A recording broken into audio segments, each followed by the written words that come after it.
Jim Clark inspired me to race. Well, my dad was here watching motorsport in the 1930s. He's got photographs of Caracciola and all that lot. Nuvolari, Tazio Nuvolari, raced around the old Donington track. Oh, very nice. Is it your dad that inspired? Right, let's start, shall we? Is it your dad that inspired you? Well, he was a huge fan. He was living away. He went to Brooklands before the war, Doningtons. He was a big car fan when he was a young teenager. Yeah, so as soon as I could walk, he dragged me off to watch at Goodwood, and I clung to the fences at Goodwood as I slowly grew up. I got a bit taller and could see over the top.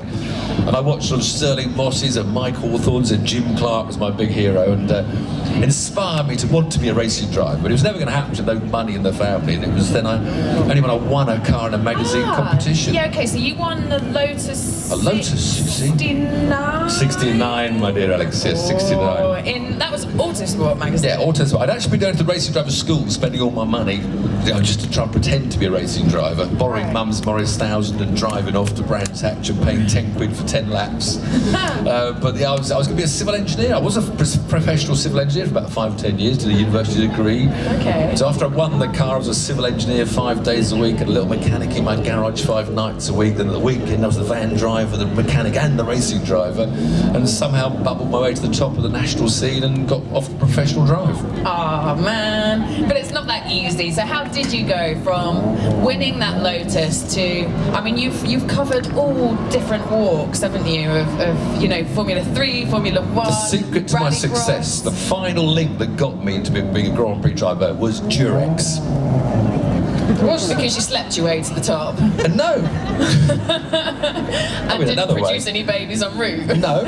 But in 1979, Durex offered a scholarship to drive in the British Formula 1 Championships. I was doing Formula 3 then, sponsored by Unipart, but the car wasn't the best. We had the Triumph Sprint engine, the others had Toyotas, so it was a bit of a struggle. I finished 4th in the 78 Championship, but my career was dying off a bit again. And then Durex had a scholarship to drive in the British Formula 1 Championship. It was a year when they used to have second one-year-old Formula 1 cars. It was just a British Circuit Championship, and they had a couple of races at Zolder and Zandvoort. And being sponsored by Durex, it was specifically intended for up-and-coming young drivers. You jumped into my best joke punchline. Oh, sorry. I was right in the middle of delivering. Oh, but it was going so well. It was. Shall I go again now? Yeah, you might as well start again. And as it was sponsored this time. Don't interrupt me this time. Sorry. As it was sponsored by Durex, the scholarship was specifically intended for up-and-coming young drivers.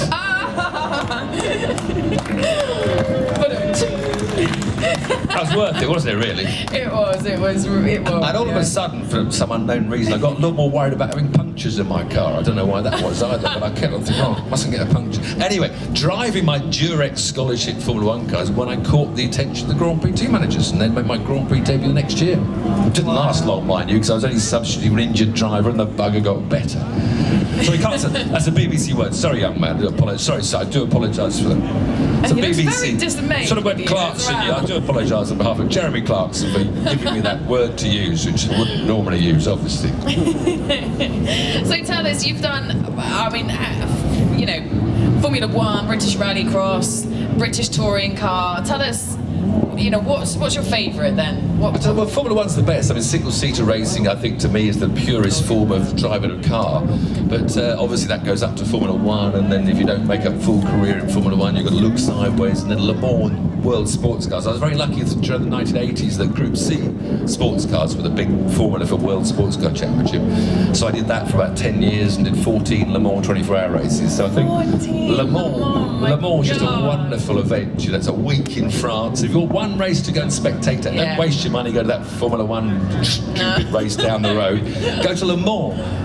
You'll probably spend less money going the whole family for a week in Le Mans than you'll spend for a weekend at Silverstone. Because it's the most wonderful week at Le Mans. And you can actually get up close, and it's still very open, isn't it, at Le Mans? You must have some wonderful stories. So tell us, give us a highlight from Le Mans land. Well, actually, Le Mans answers most of my questions about my race. It's the wonderful. All I wanted to get out of racing driver happened at Le Mans. The most wonderful feeling of being on the podium there in 1990 when he finished 3rd, beaten only by the factory silk cut Jaguars. That was pretty good. It's all the lows, and you have to accept lows as a racing driver. We had a fire 2 hours before the finish. We got up to 5th place, having battled for 22 hours in a thing caught fire. 2 hours That wasn't so good. I had to make that one. And then people ask, what's the fastest I've ever raced at? Again, Le Mans has the answer. 240 miles an hour down the Mulsanne Straight at Le Mans. And then some little kid will say, well, how fast have you ever crashed at? That's 240 miles an hour down the Mulsanne Straight. So I've got all the memories. That was a very large accident. When an aircraft crashed, the rear bodywork fell off the back and took the rear wing with me, and my racing car turned into a wheelbarrow and hit the barriers all the way, flipping them. So yeah, so Le Mans answers most of my questions, and it's just of all my heroes racing. So very much because I was a young spectator, so I was actually a fan. It was very rare that you'll find a professional racing driver who was actually a fan as a kid and grew up on the fences. Especially nowadays, they all start in karting. They never watch a motor race in their life, So because I was a fan of the sport and loved the history of it, therefore racing at a historic sake makes it so much more important to me, because I was racing where Hawthorne and Clark had raced at. So that helps a lot. So I love getting, if you go to Prix, the names that you mentioned at the beginning, when you were sort of watching as a child, you're then wonderful. Running alongside. Sterling Moss, who's a lovely man, Sir Sterling, and it's nice that I've got to meet him and get to know, because he's a lovely man. And they're still going now, some of them, I know. Keep going. Goodwood. Goodwood Revival meeting. That's a wonderful meeting in September. You want to go and watch old time. In fact, the circuit looks as it looked when I was a spectator. So I'm now racing in the same cars as I actually watched racing, 40 years, 50 years ago. So very special Goodwood as well. It's funny, when I went up to the Classic on Friday, and there's a place called Sporting Memories, and they've got a 1982 entry list for Formula One, and there's Hill, Mansell, Tarquini, Morbidelli. I mean, Tarquini and Morbidelli are racing in the World Touring Car now. It's mad, isn't it? But they're still all there, and God, I love the fact that we're still around and they're still here, passing on their stories, as you are as well. But then I think times have changed a lot, haven't they? Like now we have different sorts of progression routes. I mean, do you think it's harder or easier now? It's much, much harder. I mean, the great thing when I came up to the rank is we never brought money with us. We were all, I didn't get paid to be a Grand Prix driver, but I didn't have to pay either. So, about the 50s, 60s, 70s, it's like being in Britain, because most of the racing drivers were either British or French, which is a continental thing, really. You got asked to drive because the teams wanted the fastest drivers. And then, of course, as it's spread around the world, now there's 1,000 19-year-olds. They're all fantastic drivers, because they come in, the best drivers from China and Japan and America and Brazil. And, for me, the Brazilians were the first to come. Emerson Fittipaldi was one of the first from another continent to actually come and race in Europe. And then Nelson Piquet followed, and the Brazilians came, Senna, of course. So the Brazilians are the first sort of foreign continent to come to Europe. But now they come from everywhere. So to battle your way up, and then as you say, you've got to pick what formula. Do you go to Formula 4 or Formula 3 or British Formula 3 and or there are so many different championships now, aren't there? Well, just this weekend, we got Formula 1 in Hockenheim, we got the historic classics down there at Silverstone, we got the bumper cars at Snetterton with old Jason Plato and Matt Neal bashing into each other again and again. So much racing going on. And yes, to pick a career, the sad thing is a lot of the rich kids now, because they start, it was simple in my day, you couldn't be a racing driver until you were 17. That was the first rule. You had to have a road license before you could drive a racing car. But now as they graduate, it all started when I think the French allowed 16-year-olds to race, and so we all had to go 16, and the Swedes allowed 15-year-olds to drive cars, we had to go 15. So whereas we used to start racing, it takes 10 years to become a Grand Prix driver, as a rule of thumb. So we'd start at 17 and be a Grand Prix driver if you're lucky when you're 26 or 27. And if that didn't work, you became a Le Mans driver when you were 30. Yeah. So it was a nice progression of natural age, that as you were 30 plus, you're a professional Le Mans younger. Now, of course, they start at 8. Yeah. So now they're Grand Prix drivers at 18. Yeah. And they've got all the academies and stuff. Yeah. But there's 119, 20-year-olds that now have peaked. Yeah. So all of a sudden they're 20 and thinking, I didn't go to university and didn't get my degree, and I work in Daddy's company always helps, because a lot of them are filthy rich, they're all gits anyway. But otherwise, now they're going to GT racing. So the problem is, when GT racing was somewhere I'd get paid to drive, and a lot of professional 25-year-olds that hadn't made it in single-seaters. Now the 19-year-olds are getting their daddy to buy them a GT3 drive in McLaren. So now the GT3 championship is full of 19-year-olds. Yeah, and because they're so full as well, they just keep making more and more and more. Last weekend I was doing the Euro Formula, the International GT GTs, the Formula V8, all in one, all basically Daddy's money as well. We've got Spa's going on now as well, another brilliant 24-hour race. Yeah. 665 GT3 cars are still batting around Spa, so there is, you know, opportunity for employment as well when Spa's the other extra driver, but too often it's a couple of rich kids sharing a McLaren, age 19. It shouldn't be allowed. We sound a bit bitter, don't we? I can't even count either. But we, you know. Anyway, so what's your next race then? Good. It's all right. That doesn't sound very healthy. Is an engine, I'd be very worried what I was doing to my internal engine bits. It was a shotgun, it sounds quite good, but I'm not sure it's very healthy for a car. Now, I'm racing at back at Goodwood in September, Revival meeting, and I got my little Formula 4, because the car I won in 1971 was sold in an Austrian lay-by. You've got a huge history in Formula 4. I bought it back again. So 40 years after I'd sold it to Austrian, I actually came back to England, someone else was racing it and said, do you want to buy it? So I now bought back my 1971 Lotus and raced it in the historic, there's a championship for Prix 71 cars. So in fact, I got a lovely pub quiz statistic because I had my first ever race win in this Lotus 69 at Thruxton in 1972. And I had a win in the historic championship at Thruxton in 2016 or something. So same car, same driver, 42 years separated, winning at Thruxton. So there's a good little pub quiz. So that's a bit of fun. I love my historic cars, and I just race anything whenever I can. But so obviously it's not just the driving that you do. You've obviously moved over to Presenterland as well. So you started in Top Gear, went over to Fifth Gear. No gear anymore now. Fifth Gear hasn't been recommissioned. Now no gear on both sides. There's no money for Fifth Gear. Simple. See, they don't want the trouble is they again. are doing more Top Gear. young commissioning editors. You see, nowadays everything has to be new and full of jeopardy and celebrities and people doing things wrong. And a simple car show now, no young executive will suggest that to the bosses. Even we cost £50,000 an hour for our show. They're spending our BBC money £1 million for each of those shows. Sorry, language. £1 million for each of those not very good shows. We could make 25th gears for one Top Gear, and yet we can't find anyone from the TV world to pay for that and put it on telly anymore. So simple programmes like ours are all disappearing. Everything's full of celebrity. Have you seen that? What's the bloke from the X Factor? You know, he's now in South Africa with that red team, and it was on the telly last night. It's horrendous. The Getaway, is it? Oh God. Have you seen The Getaway? Have you seen The Getaway? It's the most appalling television. And it probably costs £500,000 each show, and there's what's his name out in South Africa. It's just... You haven't been asked to replace Chris Evans then? No. Would you say yes if you were? Well, I'd have a go, yeah. I'd actually almost rather be behind the camera and be a producer, just to get in and shake a few heads and put some sense into the items. And, I mean, okay, so what are your thoughts then on Top Gear Land? I don't know. Because I've never been so popular on radio, not for me being on Fifth Gear, no interest in me, but as soon as Top Gear goes wrong, I'm on radio, Lincoln Radio, London Radio talk show, discussing Top Gear, and I thought, well, nobody's paying me, what do I do? Anyway, when Evans got the job, I told everyone on radio, well, yes, I think it's a very good choice. I think it's one of the very few people who can take on the challenge of Top Gear. Because obviously it was a huge challenge, the 3 degrees leaving.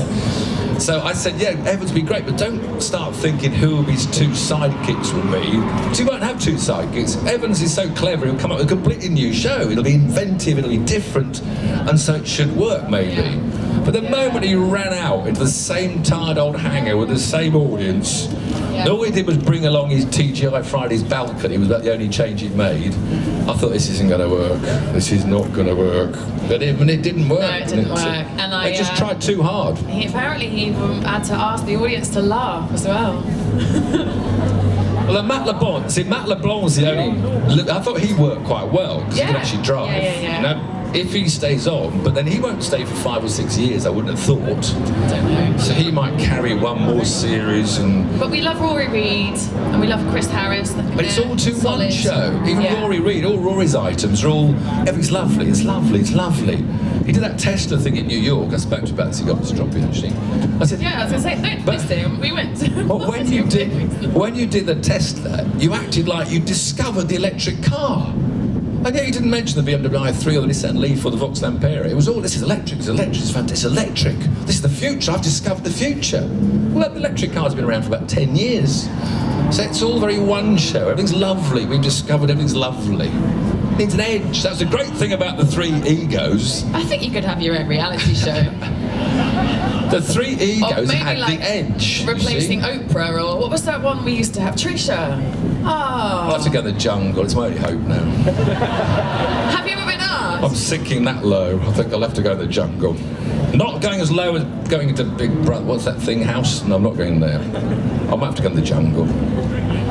Strictly, no. You love it. He's talking as if he wouldn't want to. You would love it, wouldn't you? Not strict, I really cannot dance. Really cannot dance. No. Quincy Wilson was one of the first celebrities. In fact, in the history, I think he was on the first Strictly. He was the first person to get kicked out. Dear. We have history in the Top Gear world. I think you'd be good on I'm a Celebrity, though. Are you good with creepy crawlies? No. Are you good with mice and rats? Yeah, they're all right. I wouldn't eat anything. I'd never eat anything they offer to Well, that's eat. kind of really I just half refuse. the thing. You have to eat stuff. No, they like that when people don't eat. Then everyone goes hungry. Then that mood in the camp gets a bit edgy. I miss a can't pint of imagine what pizza, you'd be though. like as well without any food and without any water and creepy Drink. crawlies. No drink. No alcohol. No alcohol. No pint of English bitter. Oh, what a something. Oh well. Never mind. Maybe you could... Jump. Oh well, yeah. And skydive. I wouldn't want to jump out of a helicopter either. I wouldn't want to do that. I'm scared stiff. Otherwise, I don't know. No more fifth gear, top gear. Oh, gardening show. Yes.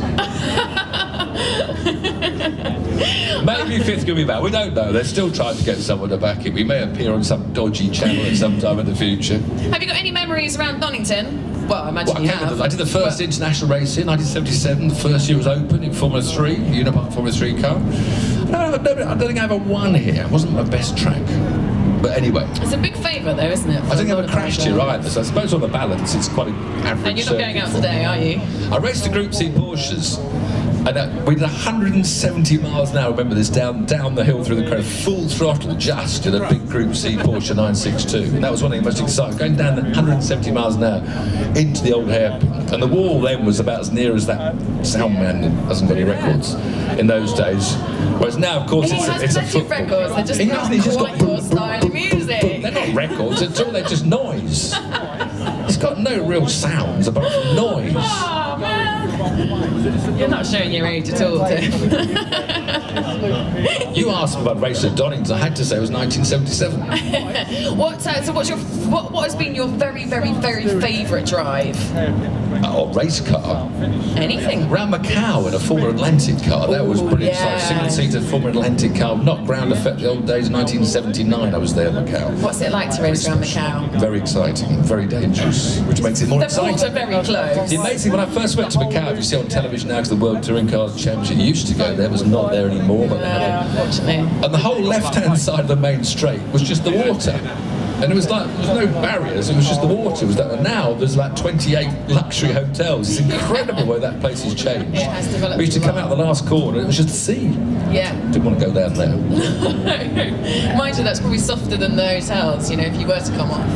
But that's the lucky thing about not being super successful.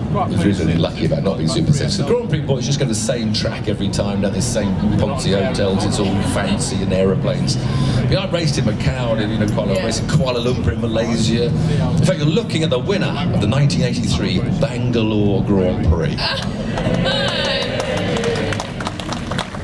I don't think you'll find Nigel Mansell never won the Bangalore Grand Prix.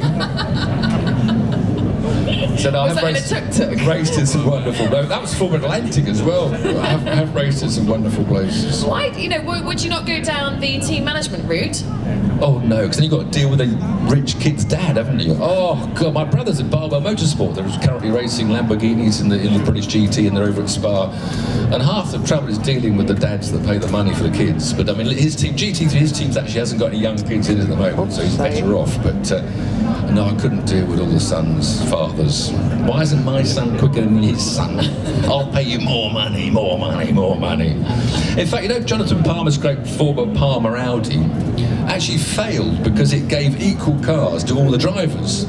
And the rich dads then couldn't actually buy a better car for their son, so they actually didn't want to use it. Well, you look at European Formula 3 now, Lance Stroll, this Canadian kid who will be in Formula 1 because he's already bought half of Williams. He's only 17, Daddy bought him Williams.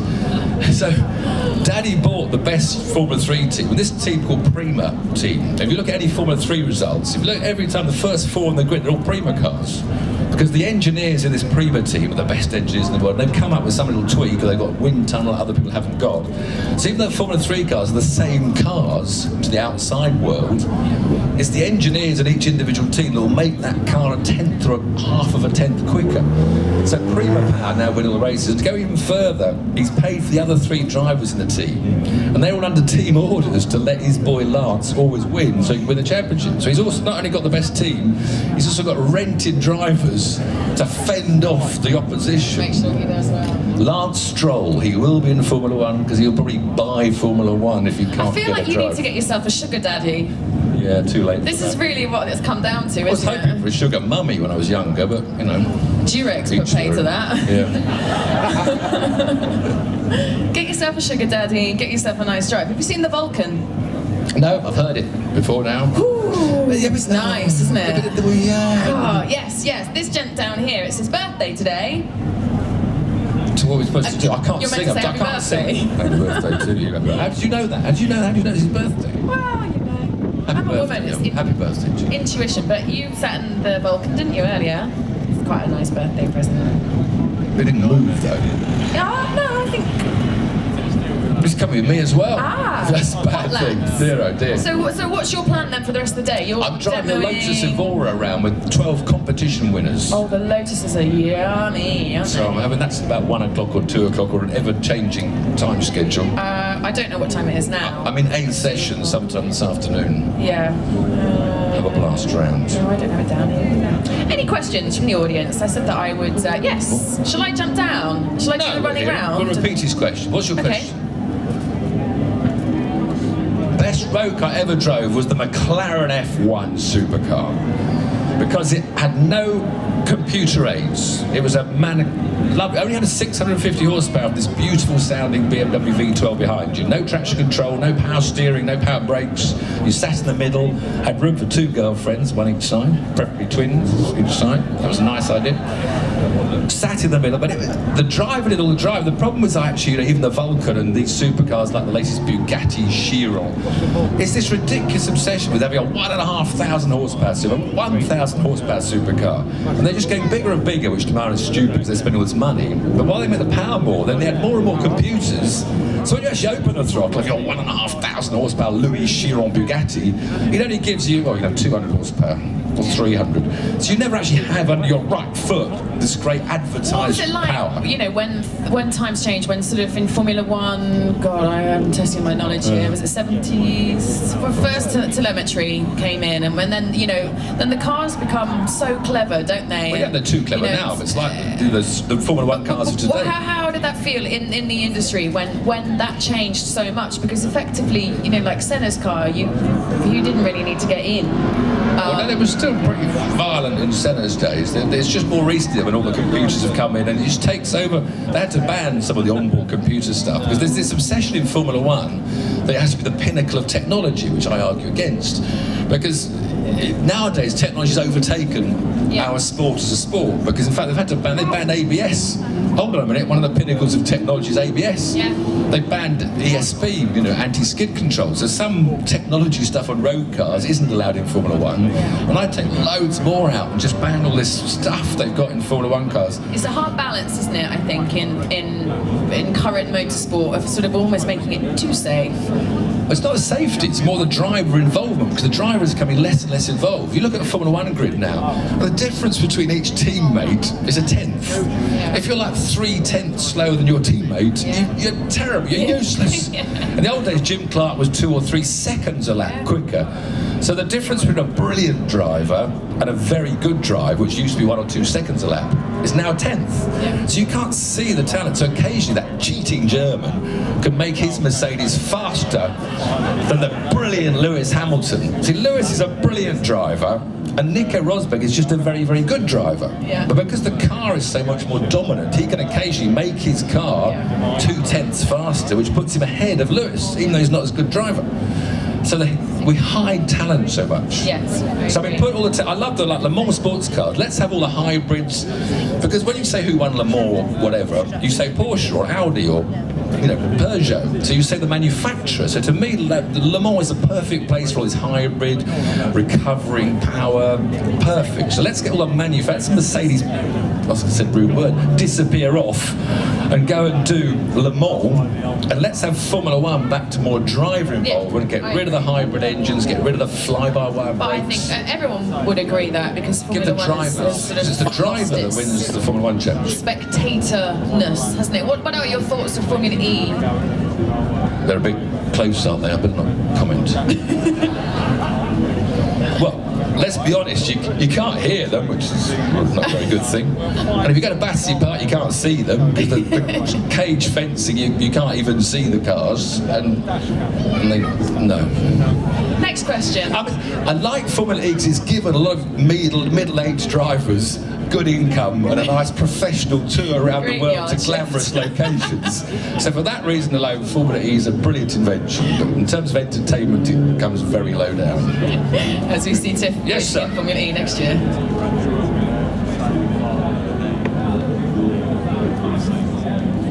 Yeah.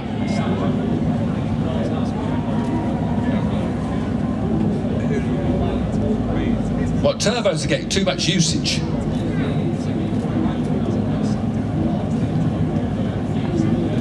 Well, you want turbos to be violent again. Yeah. Well, again, it's like the sophistication. Engineers are ruining motorsport because they're making it too easy to drive these cars. No turbo lag. A manual Formula One car, it only had about 500 horsepower, but just getting out of the pit lane was an achievement because the engine didn't work until it got about to 6,000 revs. So you took out the pit lane, hoping you wouldn't stall. Then as the revs rose, there was no power, no power, no power. You got to about 8,000 revs. That thing took off like a rocket. So just driving no power steering. We didn't have rev limiters. So if you missed one little gear change, you could blow your engine up and be out of the race. So much harder to drive a Grand Prix car that had a lot less power, 30, 40 years ago than it is to drive these machines now. You still need the best drivers to get the extra 1/10 or 2/10, so you still get the best drivers in the best cars. But they're so easy to operate. I mean, you could get a 17-year-old could get into Formula One. So he did, didn't he? Max Verstappen, and Max is an unbelievable talent, I have to say. And I was a bit distant, so what I don't like is the sport to look too easy to the Joe public. So to my mind, a 17-year-old being able to do what he did just makes it stupid. It can't be very hard. Formula One should be a grisly thing that's dangerous and dodgy and needs some rugged, scar-faced man to get in, or woman, if you know your scar-faced women. So I said to them, we make the sport that you have to do 2 years in GP2 or something. So because Verstappen was such a great talent, Red Bull would still sign him up. Okay, you'll be our Grand Prix driver in 2018, but because the regulations say you have to do GP2 for a couple of years, just to make that progression look a bit more like he's earned his place, rather than just go-karting 1 year in Formula 3, boom. I mean, yes, he's just an incredible talent. When you see him under pressure from Raikkonen, under pressure, changing conditions at Silverstone, wet, dry. Max came from the simulator room, didn't he? Simulator? What's one of those? Like a stimulator. Simulator. They just make me sick, those things. Everyone's going for this thing, these things now, aren't they? Yes, all a new the Oculus. They make me sick. Yeah, they are pretty hardcore. Weird. But the new things, but simulator, What's Oculus. the thing? Oculus Rift is like the... What's that thing called when you walk? Virtual VR. Virtual reality. In fact, Formula E are ahead of the game. This was exciting news, wasn't it? Formula E are the first Formula to be able to sit and relive a race wearing your virtual reality goggles. Can't wait. But Max came up the gaming route. No, did he? Yeah. He went straight to karts when he was 3. But he still won. He came up through the gaming That's route. Lewis. Lewis was the radio control. And but he Lewis. did gaming as well. Yeah. Don't care. Next question. Yes. How many crashes have I had? Millions. I actually had very few. In Formula Ford, I remember someone worked out for me because I was a 97% finisher was the headline. Because in those days, crashing was quite common in Formula Ford. The difference was we were all paying for our own cars. And this was the great thing. Formula Ford, you see, was the karting of today. So we started at 17 and we did Formula Ford for 5 years. And we all ran our own cars. And we raced every weekend, because you could go, there was a race, there were so many Formula Ford races there in Britain. And now that's been replaced by karting, where again you have your own van and you run your own cart. But because we ran our own cars and crashing, we couldn't afford it. So we gave each other at least 3 inches instead of no inches. And these modern kids just hit each other with their car. They use their cars because Daddy will buy them new suspension. I couldn't afford a new wheel or a new bit of suspension. So I always had to drive with that, 99%. And when we learned tracks, because the barrier was only that far away, you slowly got nearer and nearer what you thought went faster and faster until you had a bit of a moment, and then you thought, right, that's the limit, I can't even go a mile an hour faster, I'll hit that wall that's right there. Now these kids go to the infamous Eau Rouge at Spa, one of the most dangerous, they just go full throttle down into Eau Rouge, and if they've gone in too fast, they just hop over the curb, drive through a huge tarmac car park, come back on. They now know the next lap they'll just have to lift off a bit more, because they learn by going too fast and then coming back, because it's safe to go too fast in these corners. Whereas we had this language slowly, so we used to finish a lot more. Still had shunts. Yeah, the cars are certainly a lot more robust than they used to be, aren't they? But now, next. Yes, blue.